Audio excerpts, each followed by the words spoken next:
عید الفطر کے روز صبح شادی کے وقت ہر ایسے مسلمان پر جو آزاد ہو ضروریات اصلیہ یعنی مکان، سواری، بستر اور برتن کے علاوہ یہ نصاب رکھتا ہو، مثلا 52.5 تولہ چاندی یا اس کی قیمت کا مالک ہو تو اس پر فطرانہ ادا کرنا واجب ہو جاتا ہے۔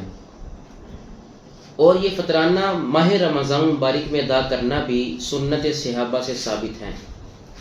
اور اس کی مقدار کو بیان کرتے ہوئے علماء اکرام ارشاد فرماتے ہیں کہ کھجور، جو یا کشمش 4 کلو اور 146 گرام یا اس کی قیمت ہو تو پھر فطرانہ ادا کیا جائے، یا 2 کلو 73 گرام گندم یا گندم کا آٹا یا اس کی قیمت ادا کر دی جائے۔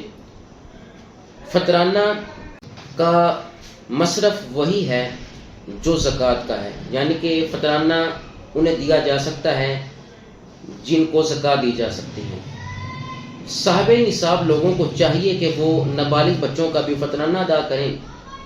میرے آقا کریم نبی رحمت صلی اللہ تعالی علیہ وسلم نے ارشاد فرمایا کہ عید الفطر کے روز اغنوہم فی ھذا الیوم، کہ مساکین کو اس دن غنی کر دو، مساکین کا اس دن خیال رکھو، ان کو بھی اپنی خوشیوں میں شامل کرو صدقہ فطر ادا کر کر۔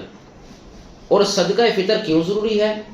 حضرت عبداللہ بن عباس رضی اللہ تعالیٰ عنہما فرماتے ہیں کہ حضور اکرم صلی اللہ تعالی علیہ وسلم نے یہ اس لیے واجب کیا تاکہ روزے میں جو کمی رہ گئی ہے، جو روزے میں لغویات انسان نے کہہ دیا، اپنی زبان سے صادر ہو گئی، اس کی کمی پوری ہو جائے، اس لیے صدقہ فطر واجب ہے۔